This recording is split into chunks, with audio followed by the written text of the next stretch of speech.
않아도 정결하게 사는 삶, 가진 것이 적어도 감사하며 사는 삶, 내게 주신 작은 힘 나눠주며 사는 삶, 이것이 나의 삶의 행복이라오. 눈물 날 일 많지만 기도할 수 있는 것, 억울한 일 많으나 주를 위해 잡는 것, 비록 작은 삶 주 뜻대로 사는 것, 이것이 나의 삶의 행복이라오. 이것이 행복이라오.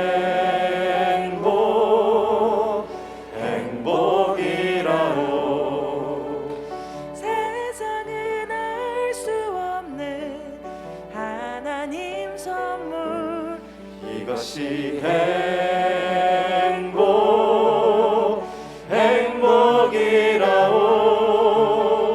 하나님의 자녀로 살아가는 것, 이것이 행복이라오.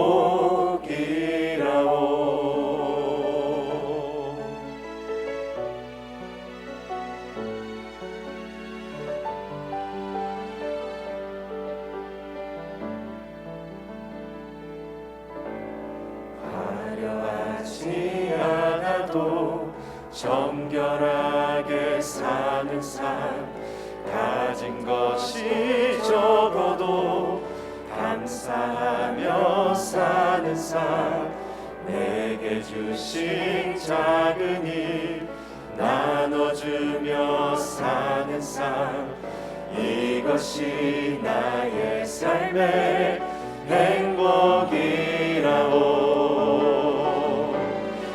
이것이 행복이라오.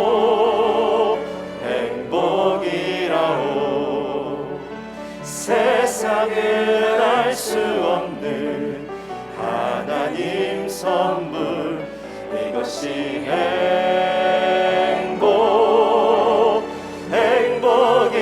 행복이라오. 하나님의 자녀로 살아가는 것, 이것이 행복이라오.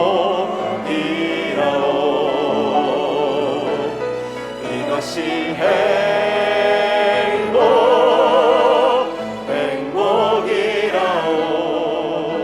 세상에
하나님 말씀 누가복음 7장 11절에서 17절까지 있는 말씀을 다 함께 찾겠습니다. 우리 한 절씩 교독하겠습니다. 그 후에 예수께서 나인이란 성으로 가실새 제자와 많은 무리가 동행하더니 성문에 가까이 이르실 때에 사람들이 한 죽은 자를 메고 나오니 이는 한 어머니의 독자요 그의 어머니는 가브라. 그 성에 많은 사람도 그와 함께 나오거늘 주께서 과부를 보시고 불쌍히 여기사 울지 말라 하시고 가까이 가서 그 관에 손을 대시니 맨 자들이 서는지라. 예수께서 이르시되 청년아 내가 네게 말하노니 일어나라 하시매 죽었던 자가 일어나 앉고 말도 하거늘 예수께서 그를 어머니에게 주시니 모든 사람이 두려워하며 하나님께 영광을 돌려 이르되 큰 선지자가 우리 가운데 일어나셨다 하고 또 하나님께서 자기 백성을 돌보셨다 하더라. 우리 17절 같이 읽겠습니다. 예수께 대한 이 소문이 온 유대와 사방에 두루 퍼지니라. 아멘. 누구나 잘 살고 싶어합니다. 그러나 모든 자가 행복자로 사는 것은 아닙니다. 참된 행복이 어디에 있는지를 모르기 때문에 그렇습니다. 미국의 저명한 저술가 중에 잭 캔필드라는 분이 있습니다. 치킨 수프 포 더 소울로 유명한 분이기도 하시죠. 그분이 선책에 보게 되면 게리라고 하는 젊은 가장에 대한 이야기가 나옵니다. 뉴욕에서 작은 비즈니스를 시작을 했는데 자신의 자본만으로 부족해서 몇 명의 친구와 동업을 했습니다. 이제 갓 시작한 사업이니 얼마나 일이 많겠습니까? 밤늦게까지 일을 했습니다. 그리고도 매일 아침 6시면 일어나야만 합니다. 아침 식사라고 해봐야 그저 커피 한 잔이 고작이었습니다. 그의 아내인 제인도 직장을 갖고 일을 해야 될 형편이었습니다. 그러다 보니까 4살짜리 아들과 2살짜리 딸아이는 베이비시터에게 맡기게 되고 둘이서 힘겹게 일을 한 것입니다. 심지어 주말에도 일에 파묻혀 지날 때가 많았습니다. 가끔 아이들이 욕실 거울에 아빠가 보고 싶다는 메모를 붙여놓지만 어쩔 수가 없었습니다. 친구의 사업이 결정적인 시기를 맞이하고 있기 때문에 아이들과 보낼 시간이 없었습니다. 이와 같이 3년간을 악착같이 뛴 결과 드디어 사업이 궤도에 오르게 됐습니다. 근데 그 순간 몸이 조금 이상해서 혹시나 해서 병원을 찾아가 보았더니 간암 말기라고 하는 판정이 나왔습니다. 그때 창백한 얼굴로 부지지전 말이 다음과 같은 것입니다. 한 번 잘 살아보려고 했는데, 한 번 잘 살아보려고 했는데. 우리 민의 삶에서도 흔히 볼 수 있는 광경이고 또 누구나 한 번쯤 경험할 수 있는 가슴 아픈 스토리가 아닌가 생각합니다만은, 저는 이 이야기를 읽으면서 질문을 해보았습니다. 과연 잘 산다는 것이 무엇인가? 돈이 많으면 잘 사는 것일까요? 사업에 성공하고 고급차를 타고 다니고 큰 저택에 살면 그것이 잘 사는 것일까요? 만약 이와 같은 것이 잘 사는 것이라고 한다면 왜 부자들이 자살을 할까요? 모든 것을 갖춘 듯한 사람이 왜 마약에 빠지고 고통 속에서 신음을 하는 것일까요? 얼마 전도 미국의 언론에 크게 보도된 사건이 하나 있지 않았습니까? 채슬리 크리스트라고 하는 여자분이 자살했다고 하는 그런 보도가 있었습니다. 이 채슬리라고 하는 사람은 객관적으로 보면은 누구나 부러워할 만한 조건을 갖춘 자매였습니다. 그녀는 2019년도에 미스 USA에 뽑힌 사람이에요. 그녀의 직업은 로예였으며 패션 블로거로서 수십만 명의 구독자를 가진 유명인이었고, 엑스트라라고 하는 유명한 TV 프로그램에 고정으로 출연하는 방송인이었습니다. 잘생긴 미모에 뛰어난 지성과 재력을 갖춘, 외형상 모든 것을 다 갖춘 사람처럼 보이는데, 이분이 지난 1월 30일 60층 컨도미니엄에서 투신해서 자살을 하고 말았습니다. 왜 그랬을까요? 물론 자세한 디테일은 알 수가 없지만 예일대학교의 린다 드로조윅이라고 하는 심리학자가 교수죠. 그녀의 죽음에 대해서 다음과 같은 말을 한 것이 보도가 됐습니다. Someone can appear very successful. 어떤 사람은 굉장히 성공한 사람처럼 보일 수 있겠지만 but we never know what's going on internally. 그녀의 마음속에, 내면 속에 무슨 일이 벌어지고 있는지는 아무도 알 수 없다. 외형상 성공이 진짜가 아니라는 것입니다. 얼마든지 허상일 수도 있고 신기일 수 있다는 사실을 지적한 것입니다. 정말 중요한 것은 우리의 마음이죠. 아무리 외적인 것이 화려하고 잘 갖춰져 있어도 마음이 상해 있다면 결코 행복할 수가 없는 것입니다. 마음 깊은 곳에 어둠이 있는데, 깨어진 상처가 있는데 어떻게 기쁨을 누리며 살아갈 수가 있겠습니까? 이런 의미에서 우리가 진실로 행복자로 살기를 원한다면 내 마음의 모든 상처와 죄악을 치유하고 참된 평안과 기쁨을 줄 수 있는 분을 만나야 합니다. 그분이 누구일까요? 성경은 그분이 예수 그리스도라고 소개하고 있습니다. 예수님은 하나님의 아들이셨지만 여러분과 저를 구원하기 위해 이 땅에 오셨습니다. 그분은 우리와 똑같이 육신을 입고 오셨기에 우리의 아픔, 우리의 연약함을 이해하실 수 있는 분입니다. 무엇보다 그분은 누구보다 우리를 사랑하는 분이기 때문에 우리의 고통 가운데 신음할 때 그냥 두지 않습니다. 반드시 찾아오셔서 도와주시고 건져내셔서 새 축복의 아침을 살게 하시는 것입니다. 그러므로 정말 여러분과 제가 어둠의 시간을 끝내고 지금까지 코로나로 말미암은 수많은 침체의 시기를 끊어버리고 다시 일어서기를 원한다면 이분을 만나야 됩니다. 이분을 만나야지 정말 산소망 가운데 살아갈 수 있게 되고, 이분을 만나야만 부활의 영광을 경험할 수가 있는 것입니다. 오늘 여러분과 제가 이곳에 나온 이유는 바로 이분을 만나기 위해서입니다. 그냥 주일 아침이기 때문에 습관을 따라 또 한 번의 예배를 드리기 위해 나온 것이 아니라 죽음을 깨뜨리고 부활하신 예수를 만나서 다시 살기 위해 이 자리에 나온 것입니다. 그러므로 저는 여러분 한 분 한 분이 오늘 이 아침 예배를 통하여 부활의 주님 만나시기를 축원드립니다. 그래야지 상실되고 무너진 우리 삶이 회복될 수가 있고 고통과 상처가 치유되고 통곡의 삶이 축제 삶으로 바뀔 수가 있는 것입니다. 그렇다면 어떻게 할 때 우리가 이 예수를 만날 수가 있으며 이분을 만났을 때 주어질 축복은 과연 어떤 것인지 오늘 본문을 중심으로 함께 정리해 보려고 합니다. 오늘 같이 읽은 본문에 보시면 우리 인생에 걸어가고 있는 두 가지 종류의 행렬이 소개가 되어 있습니다. 하나는 죽음의 행렬이고 또 하나는 생명의 행렬입니다. 우리가 어느 쪽을 선택하느냐에 따라서 우리 인생의 방향이 결정되고 열매가 달라지는 것입니다. 11절 말씀 보겠습니다.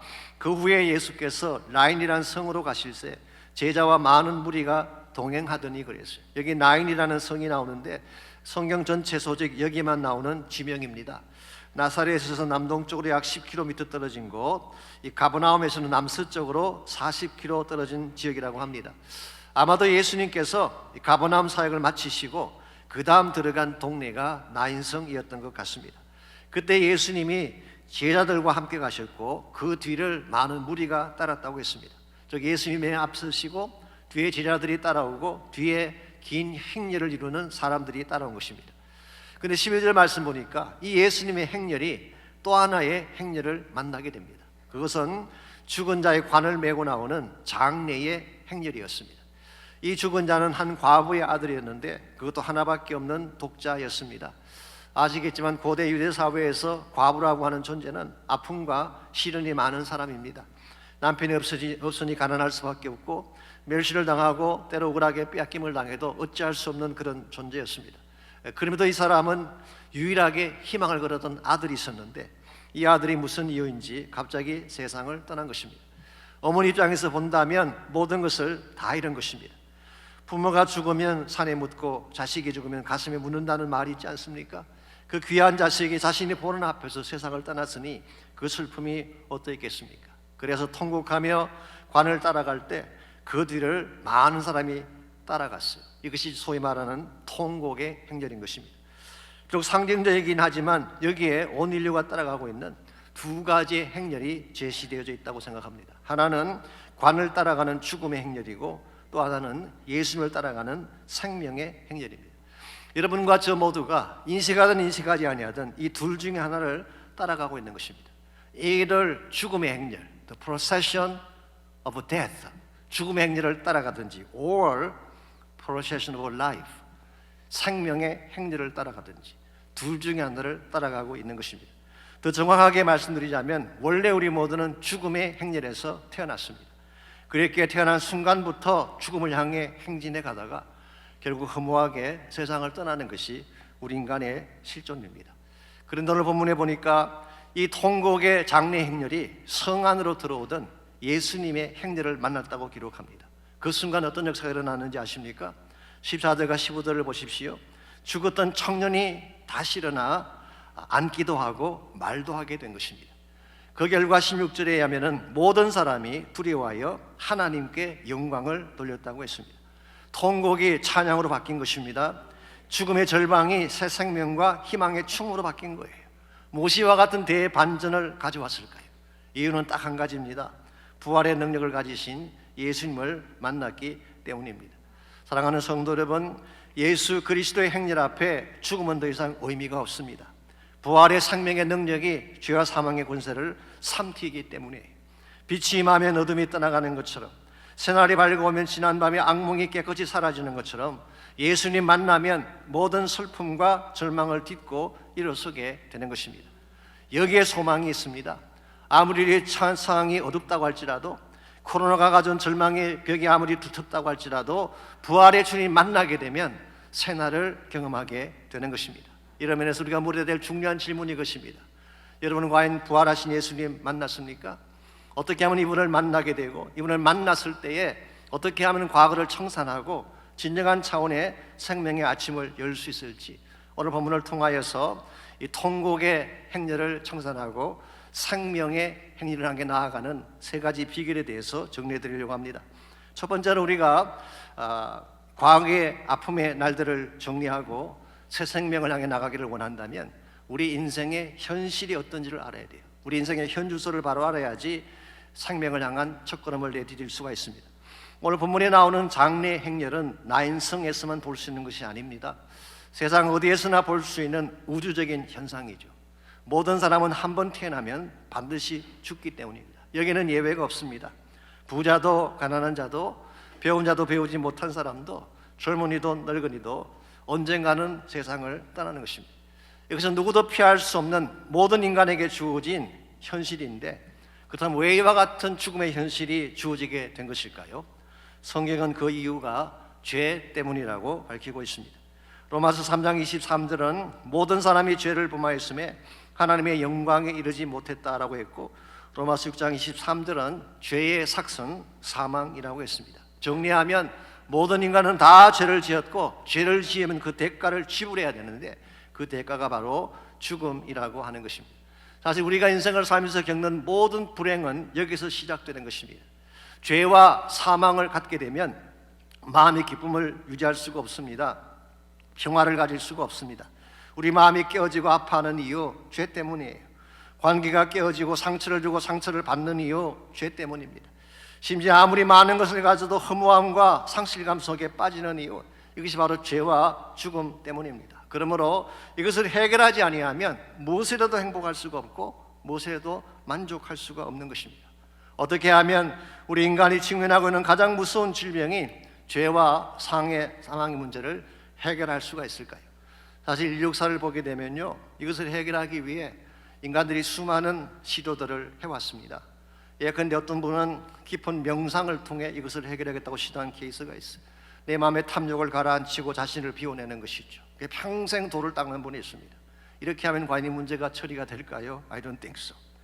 어떤 분은 철학을 통해 깊은 사고와 지성을 통해 인생의 답을 얻고자 하는 분들이 계십니다. 공부를 많이 하고 철학을 연구하면 해답이 나올까요? 그렇지 않습니다. 노스이스턴 일리노이 대학의 철학 교수 중에 휴 몰헤드라는 분이 계십니다. 이분이 한 번은 세계 저명한 철학자들, 작가들 250명에게 질문지를 보냈어요. 인생의 답이 무엇인가? 라고 물었습니다. 그랬더니요, 여기에 대한 답을 대다수의 사람들이 찾지 못했다고 왔고요, 그 중에 어떤 분들은 혹시 당신이 답을 발견하거든 좀 알려주지 않겠느냐라고 하는 그런 메시지였다고 합니다. 공부를 해도 철학을 해도 해답을 얻지 못한 것입니다. 그래서 어떤 분들은 선행을 통해, 도덕적인 삶을 통해 이 문제를 해결하려고 하는 분들이 계십니다. 근데 문제는 우리가 항상 선을 행할 수 있을까요? 하당창 도덕적인 삶을 이룰 수가 있을까요? 제가 BSBC 라이프를 할 때 늘 인용해드리는 예가 하나 있습니다. 어느 아침인데, 이른 아침인데 부부처럼 보이는 남녀가 맥도날드에 아침을 사러 왔어요. 이 드라이브 스루를 통해 오더를 한 것입니다. 근데 막상 박스를 열어보니까 햄버거가 들어있는 것이 아니라 캐시가 들어있었어요. 종문이 실수로 그 전날 수금한 돈을 햄버거인 줄 알고 잘못 전달해 준 것입니다. 이것을 본 두 사람이 즉시 맥도날드로 달려가서 캐시 전체를 다 돌려주었어요. 그랬더니 뭐 난리가 났습니다. 오늘 이 시대에 이렇게 정직한 사람이 있을 수가 있냐고, 정직하다, 바르다. 그래서 기자들이 몰려오고 사진을 찍기 시작하는데, 그때 남자가 Please don't take any picture. 제발 사진만은 찍지 말아 주십시오. Because this is not my wife. 여러분, 새벽에 아침을 함께 먹는 남녀가 부부가 아니라면 어떤 관계인가요?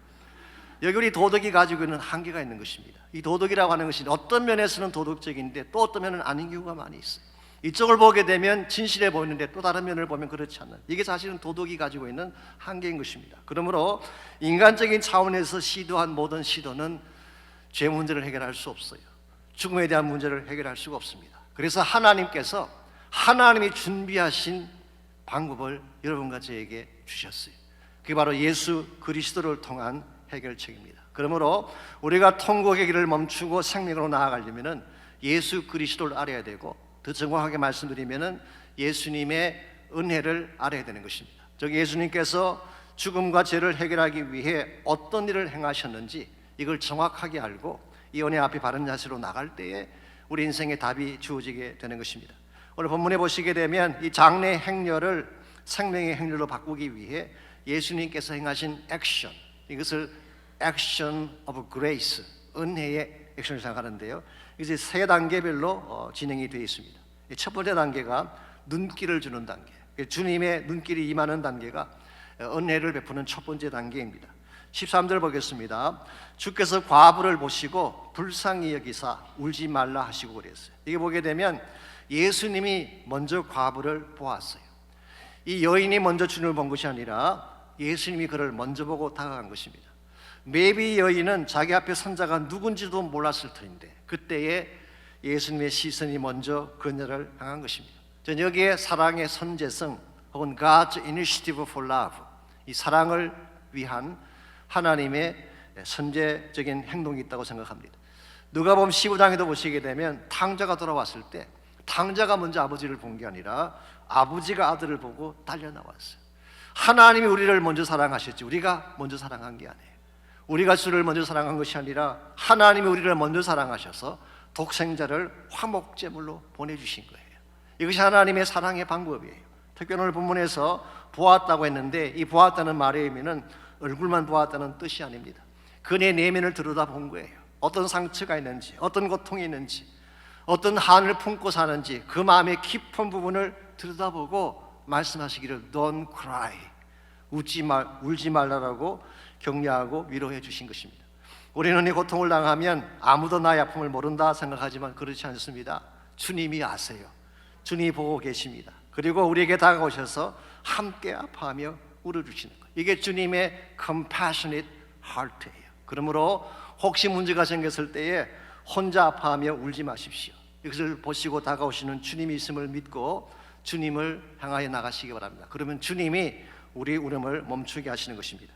두 번째 스텝은 주님의 손길이 임하는 단계예요. 주님은 보시기만 한 것이 아니라 가까이 오셔서 우리를 만지시는 주님. 14절 보겠습니다. 가까이 가서 그 관에 손을 대시니 맨 자들이 서는지라 그랬어요. 예수님께서는 그 관에 손을 대셨어요. 사실 그것은 그 당시 유대인의 풍습을 가지고 말한다면 있을 수가 없는 일입니다. 시신이 들어있는 관에 손을 댄다고 하는 것은 스스로 자신을 더럽히는 행위였기 때문입니다. 그런데 주님 그것 개의치 않았어요. 예수님 여러분과 제가 아무리 더럽고 누추할지라도 개의치 않고 우리에게 다가오셔서 우리를 만져주시는 하나님이에요. 그런데 이 주님이 관을 타치하는 순간 놀라운 역사가 일어났습니다. 지금까지 진행해가던 죽음의 행렬이 거기서 멈추어 서게 된 것입니다. 여러분 이것은 어메이징한 사건이 아닐 수가 없습니다. 솔직히 인류 역사상 수많은 위대한 인물과 영웅들이 존재했지만 죽음의 행렬을 멈추게 한 손은 없었어요. 그런데 예수님의 손이 타치하자 누구도 멈출 수 없었던 통곡의 관이 더 이상 나아가지 못하고 멈추어 선 것입니다. 어떻게 이것이 가능했을까요? 어떻게 주님의 손이 닿는 순간 그 장래 행렬이 스탑되게 된 것일까요? 저는 최소한 두 가지 이유 때문에 생각합니다. 첫째는 예수님의 손은 피 묻은 손이기 때문입니다. 예수님은 지금부터 2000년 전에 갈보리 언덕에서 피 흘려 돌아가셨어요. 이게 십자가 사건이죠.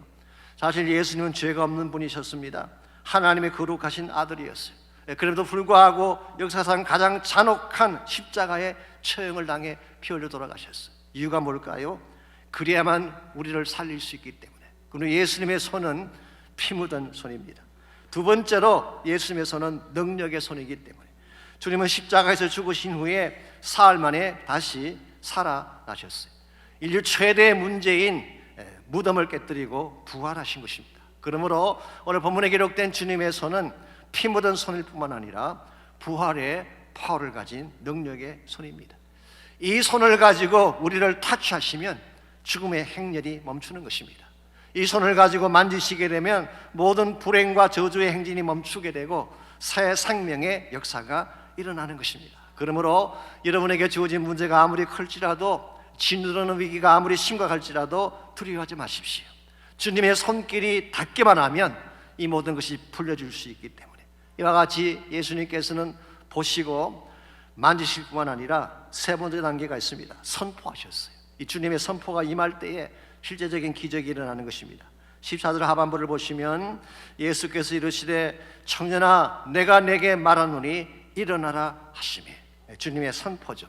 그랬더니 15절 죽었던 자가 일어나 앉기도 하고 말도 했다고 했습니다. 실제로 죽었던 시신이 일어나 생명을 얻는 기적이 일어난 것입니다. 여러분, 예수님의 말씀에는 권세가 있습니다. 말씀하면 즉시 그 결과가 나타나는 것입니다. 이와 같은 것을 흔히 effective language라고 부릅니다. 예컨대 여러분 가져가서는 일상적인 언어라고 하는 것은 큰 역사가 없어요. 여러분 친구 만나서 대화하고 농담하고 허풍 떨고 하는 것은 사실 별 볼 일 없는 언어들, 해도 되고 안 해도 되는 그런 언어들이에요. 그런데 법정에서 판사가 하는 말은 다릅니다.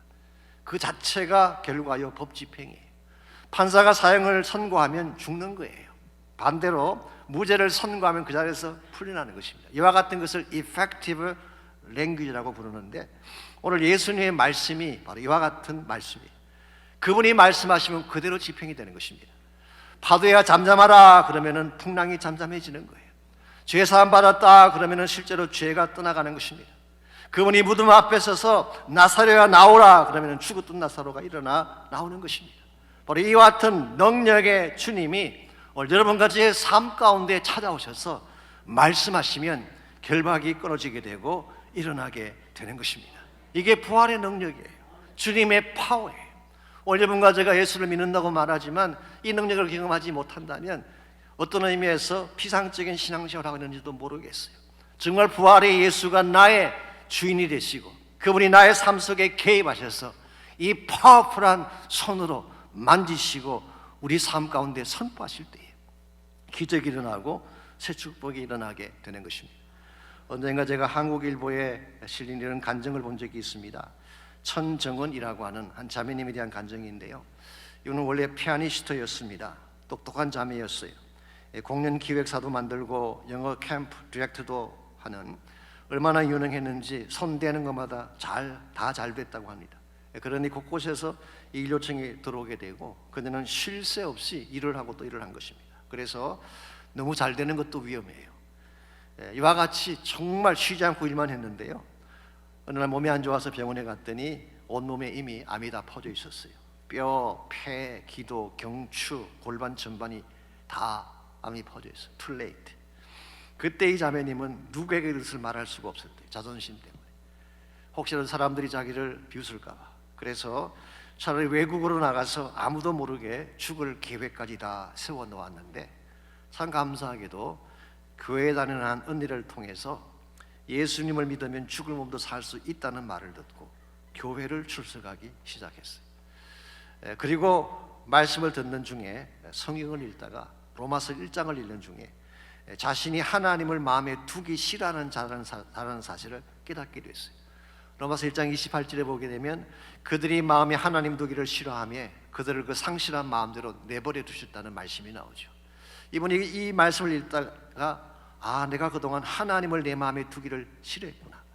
하나님을 마음에서 배척하고 나니 당연히 마음에 평안이 있을 수가 없죠. 하나님을 배척하고 나니 질병 앞에 두려워할 수밖에 없는 것입니다. 그래서 이때부터 이분이 죄를 토해내며 주님을 갈망하는 기도를 드리기 시작했어요. 간절히 기도하는 중에 어느 날 부활하신 예수님을 만나게 됩니다. 그 순간 이런 고백을 하게 돼요. 이분 안에 영원한 생명이 있는데 왜 내가 두려워했나? 죽으면 천국인데 왜 내가 슬퍼했나? 암도 알고 보았더니 선물이네.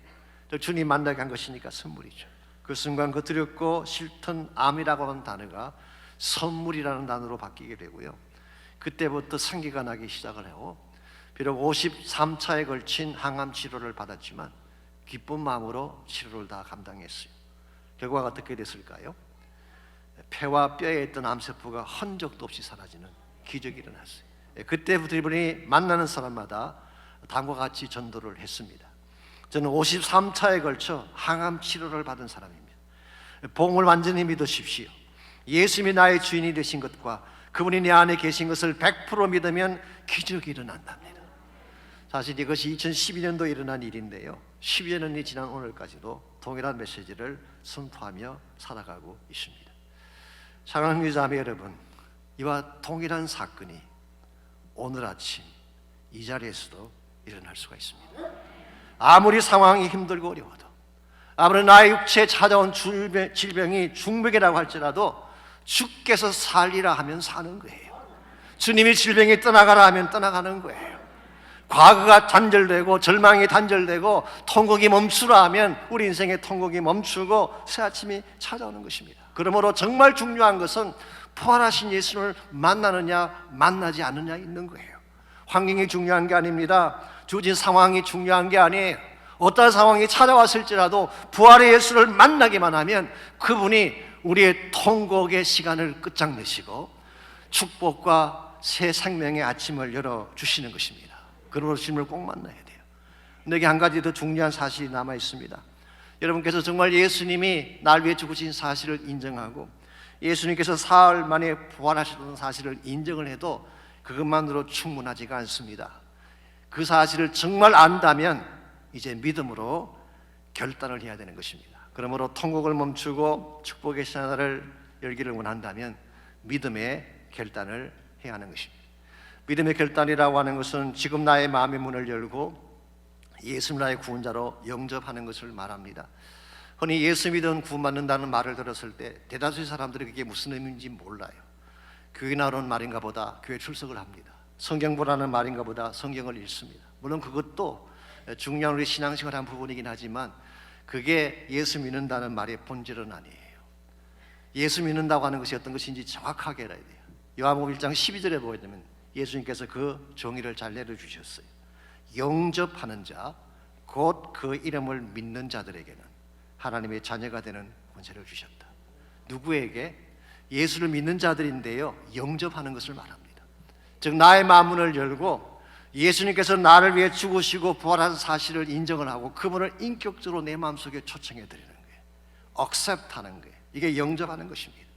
요한계시록 3장 20절 말씀 보게 되면 볼지라 내가 문 밖에 서서 두드리노니 누구든지 내 음성을 듣고 문을 열면 내가 그에게로 들어가 그로 더불어 먹고 그는 나로 더불어 먹으리라 하셨어요. 그러므로 오늘 이 시간 예수님께서 어디 와 계실까요? 이곳에 와 계십니다. 내 마음 문 밖에 와 계세요. 그리고 나의 마음의 문을 녹화하고 계시는 것입니다. 어떻게 하기만 하면, 마음의 문을 열기만 하면, 심플해요. 내 마음의 문을 열고 초청하기만 하면 He will come into my heart. 그분이 내 심령 속으로 들어오셔서 나의 모든 죄를 깨끗하게 씻어주시고 하나님의 자녀가 되게 하시고 영원한 하늘나라 생명책에 내 이름을 새겨주시는 거예요. 이보다 더 복된 소식이 어디 있겠어요? 이것만큼 아름다운 복음이 어디 있겠어요? 그런데요, 아무리 하나님의 복음이 위대할지라도 하나님께서 우리 심령 가운데 축복을 주시기를 원하셔도 여러분의 마음의 문이 닫혀 있으면, 마음이 굳어 있으면 이걸 받을 수가 없습니다. 언젠가 제가 소개해드렸던 한국의 월요 집회에 나오셔서 간증하신 자매님 이야기가 있는데요, 이 자매님은 12년 동안 류마티스 관절염을 앓던 그런 자매였습니다. 수치가 40 정도가 정상인데 200까지 올라가게 되면 호흡하기도 힘이 들고 통증이 올 때는 손톱으로 벽을 긁고 아우성을 치며 울어도 통증이 사라지지 않는데, 그때 이분이 예수님의 씨 뿌리는 비유의 말씀을 읽다가 사실 4가지 밭에 대한 비유가 나오죠. 자기 가슴 속에 큰 바위 덩어리가 있다는 사실을 발견하게 됩니다. 마태복음이나 마가복음에서는 돌짝밭이라고 했는데 누가복음에서는 rock, 바위라고 그렇게 놓았어요. 이 바위라고 하는 것은 우리 마음속에 한이 맺힌 것, 엉어리진 것을 말하는 것입니다. 지금 내 마음속에 큰 바위 덩어리가 하나 있는 것입니다. 이걸 깨뜨리지 아니하면 하나님 은혜가 임할 수가 없어요. 하나님 말씀이 임할 수가 없어요. 무엇이라도 평안하지가 않고 행복하지 않는 것입니다. 그래서 하나님께 기도했습니다. 하나님, 이 바위 덩어리가 무엇입니까? 이걸 좀 깨뜨리고 싶습니다. 기도하는 중에 어릴 때 부모님들이 심하게 싸우는 모습이 떠올랐어요. 아버지가 술을 드시고 들어오는 날이면은 어머니에게 심한 욕설을 하고 폭력을 행합니다. 그때 자신은 이불 밑에 숨어서 치를 떨며 아버지를 정오했던 모습이 떠오른 것입니다.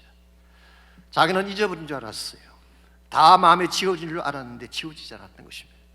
용서한 줄 알았는데 아직 용서하지 않은 것입니다. 자기 마음속에 아직도 아버지를 향한 hatred, 이 끊을 수 없는 미움의 덩어리가 남아있었던 것이죠. 그때 이 자매님이 십자가 앞에 나아가서 하나님, 내 마음속에 엉그러진 것들을 깨뜨려 주십시오. 나의 힘으로는 안 됩니다. 주의 보혈로 깨뜨려 주시고 주의 보혈로 씻어 주십시오. 피 묻은 예수님의 손으로 만져 주십시오.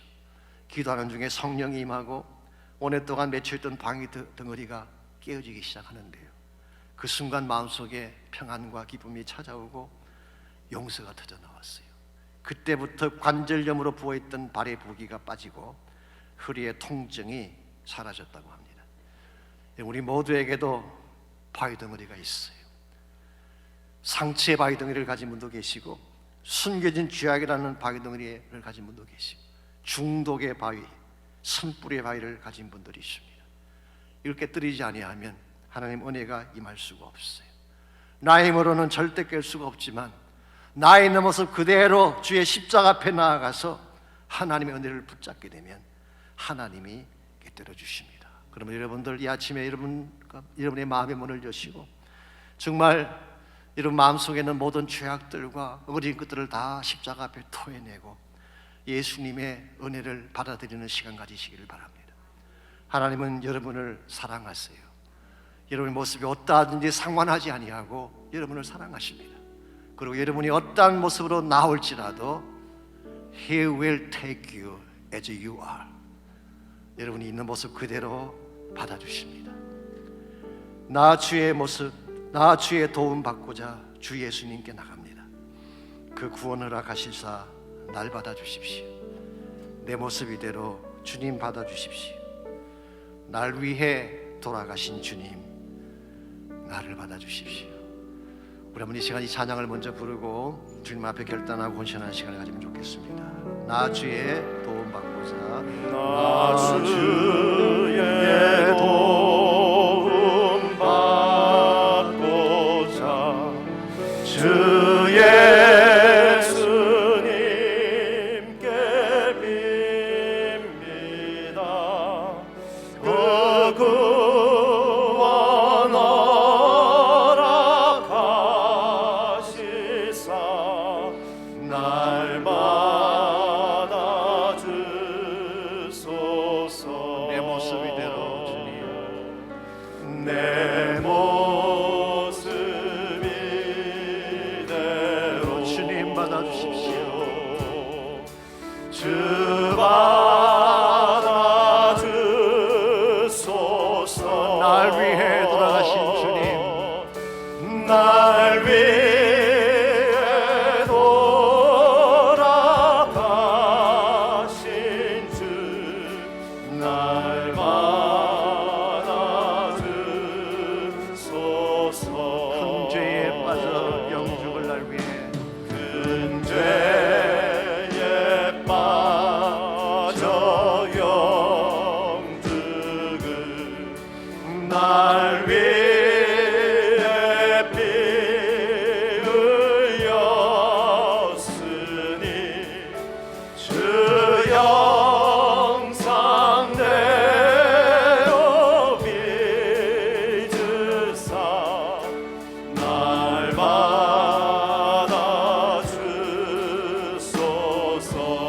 내 모습 이대로, 내 모습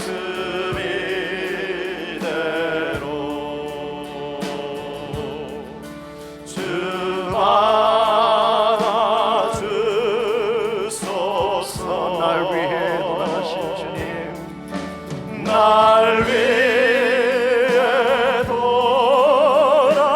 돌아가신 주, 날 받아주소서. 이 시간 잠시 눈을 감고 주님 앞에 결단하는 시간 갖기를 원합니다. 지금 여러분은 어디에 서 계신지요?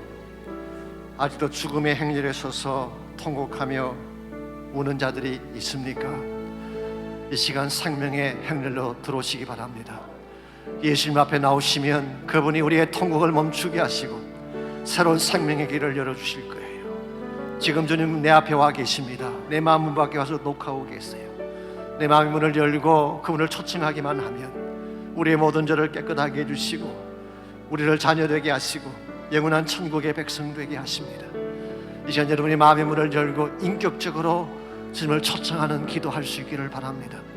여러분께서 아무리 교회를 오래 다니셨다고 할지라도, 아무리 성경에 관해 많은 지식을 가지고 있다고 할지라도, 인격적으로 퍼스널리 예수님을 영접한 경험이 없다면 maybe 여러분은 주님을 바깥에 세워두고 계실 가능성이 많습니다. 오늘 이 시간에 여러분의 마음을 하나님 앞에 드리고 마음의 문을 열고, 나는 주님이 필요합니다. 나의 통곡의 시간을 끝장내고 싶습니다. 주님과 함께 나의 남은 생에 부활의 영광 위에 달려가고 싶습니다. 예수님께서 나를 위해 죽으시고 부활하셔서 나의 생명주가 된 사실을 내가 믿습니다. 이와 같은 결단으로 예수님을 내 삶의 구원자로, 내 인생의 주인으로 영접하기를 원하시는 분 계시면 이 시간 한번 손만 들어서 표현해 주시기 바랍니다. 이제 나 혼자 살지 않기를 결정합니다. 주님이 내 인생의 주인 되기를 원합니다. 주님이 내 마음속에 들어오셔서 나의 모든 죄를 다 깨끗하게 씻겨주시고 하나님의 영광 가운데 살 수 있도록 나를 도와달라고, 주님을 나의 구원자로, 개인적인 나의 구원자로 주님으로 영접하기를 원하시는 분들 손만 들어서 여러분의 결단을 표현해 주시기 바랍니다. 네, 감사합니다. 감사합니다. 네, 계속해서 질문합니다. 혹시도 마음 중심에 바위덩어리 같은 한같이 맺힌 것을 가지고 계신 분이 있나요? 내가 아무리 발버둥 쳐도 나 힘으로 깨뜨릴 수 없는 엉거리진 것들, 이 시간 주님의 도우심이 필요합니다. 눈에 보이는 가시면 내가 거두어내면 되지만 마음의 가시는 내 힘으로 제가 할 수가 없습니다. 하나님의 은혜가 필요해요. 십자가 보혈이 필요해요. 그러므로 이젠 혹시라도 마음속에 상처를 가진 사람들, 엉거리진 것들을 가진 사람들, 내가 지난 수십 년 동안 고통 가운데 살아왔지만 나의 힘으로 깨뜨리지 못했던 과거의 결박들을 가진 사람들, 이 시간 주의 도우심을 받고 내 마음의 결박을 풀고 이제는 통곡의 삶이 아니라 새 생명의 삶을 누리며 살아갈 수 있도록 재헌신하기를 원하시는 분들, 이 시간 한번 손을 들어서 표현해 주시기를 바랍니다. 이제 하나님께서 여러분의 마음 중심 속에 들어가셔서 모든 상처들을 치유해 주시고 통곡을 멈추게 해주시고 새로운 아름다운 축복의 날을 허락해 주실 줄 믿습니다. 찬양하세 우리 주 성부 성자 성령님 영원토록 찬양해 지극히 높으신 왕 다시 한번 찬양하세 우리 주 성부 성자 성령님 영원토록 찬양해 지극히 높으신 왕 우리 마지막으로 한 번 더 찬양하며 고백합니다. 찬양하세 우리 주 성부 성자 성령님 영원토록 찬양해 지극히 높으신 왕의 지극히 높으신 왕 지극히 높으신 왕의 왕 이제는 사망 권세를 깨뜨리고 부활하셔서 우리의 영원한 산소망 되신 살아계신 예수 그리스도의 은혜와 독자도 아낌없이 저를 위해 희생해 주신 하늘아버지의 거룩하신 사랑과 우리 심령 속에 내주하시며 우리 삶을 변화시켜 주시며 우리의 모든 과거를 청산하고 새사람 되어 살게 하시는 성령님의 놀라우신 역사가 이 아침 주 앞에 나와 결단하고 예수님을 구원자로 영접한 형제자매 한 분 한 분에게 또 새롭게 마음을 헌신하고 남은 생에 주의 부르심과 영광의 살기를 작정했던 모든 주의 백성 한 분 한 분에게 가정과 또 삶의 터전과 그들의 자녀와 자손들 위해 이제로부터 항상 함께 해주시기를 우리 주님 예수님의 이름으로 간절히 축원하옵나이다. 아멘.